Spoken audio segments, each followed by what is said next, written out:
Hey everyone, just wanted to make hopefully not too long of a video. I don't want to have it 12 minutes like I've done in the past. People ask a lot of times what volts or watts I put atomizers and cartomizers on. So I just wanted to run that down real quick. Basically the tanks that you'll see, there's cartomizers, which are these, and I made a video on priming them. It's this metal tube, has liquid in it, there's metal coils that heat it up and you vape. Then there's these three, which are coils or atomizers. They're all by Tech.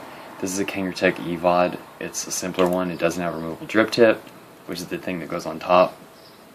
These.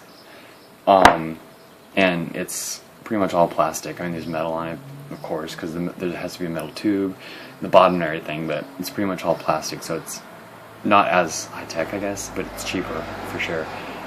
This is a ProTank 2. Has a single coil atomizer on it. This is a ProTank 3. It has a double coil. This is a single coil atomizer. They don't look a lot different. Like if you look at these two, this is a double coil and this is a single coil. They look a lot alike, so you have to make sure you have the right one. The double coil just has, it's pretty self-explanatory, 2 coils that go around, and it vapes more evenly and better. The ProTank 2, there's an ohms reading when you buy those, meaning that means the resistance that the atomizer or coil can handle for volts or watts that you put into it.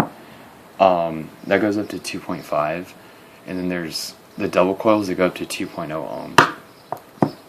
Basically, the simple rule, like a cartomizer, there's 2 and then with these, instead of ohms readings, there's standard resistance and low resistance. It's pretty simple. Most people will buy standard resistance. That's what I buy too. The low resistance you burn at a lower volt or watt, and it produces more vapor. It's a stronger hit, and it's hotter too. But the standard, that's the low resistance. The standard resistance you burn at higher volts or watts, but it's a cooler vape, and it's less of a throat hit, but it's a lot in my opinion. Even the standard, I don't really get into low resistance. I mean, I've had them and they work good. If you know what you're doing with it, I mean, it's not as much as like atomizers where you have to know a lot more, but then, you know, if you like it, go for it. It doesn't really matter. But you'll see, like, just burning it those few seconds, that's a cartomizer there. So you don't really need more smoke than that. You can't really, more vapor actually than that. Anyways, so with the cartomizers, their standard resistance, 4.0 is the typical point that you have. The 4.0 4 volts, that's usually what you burn it at. That works great. The Tech 2, which is a single coil, burn it at about 3. If this is a 2.5 ohms atomizer, by the way, so between 3.8 and 4 volts, you can do it up to 4.2. It's fine. Lower volts is fine too. The Tech 3, which is double coil, 3.8 is the magic point, I think, between 3.6 and 3.8. That's volts. The way watts are calculated is you get volts, times it by 2, times it by itself, and then divide that by the ohms. So, just for a simple one, let's say that this has, it actually does, let's say this has a 2.0 ohms resistance for the atomizer, this thing. And then you burn it at 4 volts. 4 times 4 is 16, so divided that by 2, because there's 2 ohms, would be 8. So it would be 8 watts would be the same as 4 volts. So it's that. So you can calculate that. A lot of vaporizers that are better or whatever, they'll tell you they'll tell you how many ohms are in it by screwing it in, and also they'll tell you volts and watts. Even like if you have it on volts, it'll be in a corner or something, and it'll say what the watts is, vice versa. So yeah, double coil, this is 2.0 ohms. 3.8 is the magic number, I think. The double coil, which is single coil, which is 2.5 ohms, between 3.8 and 3.8 and 4 is good. Sometimes 4.2 up to, but I think 4 is a good number for that.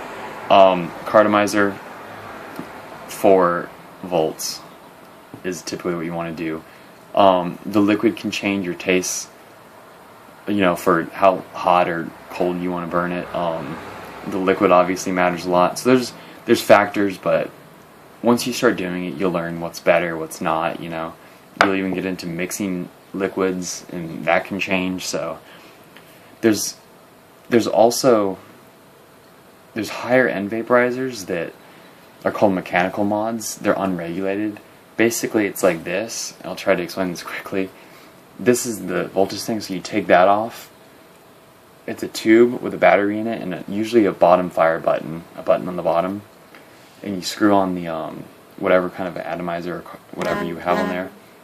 When you push down, it pushes the battery to touch the connection, and it has vapor that comes out, and that's it.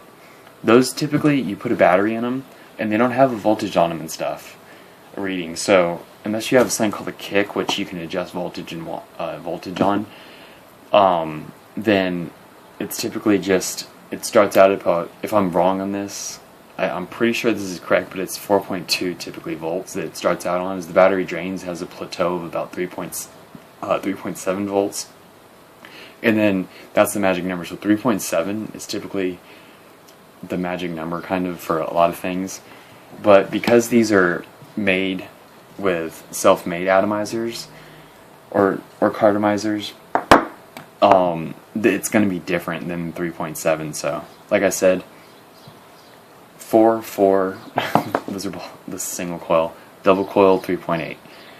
so that would be it. Another thing, if you're just starting to vape, I don't suggest buying a mechanical mod. They're really technical, even though they'll wire something called a rebuildable atomizer, which is this tube that you wire it yourself, and or people call them, there's a drip plate on it, you drip liquid on it.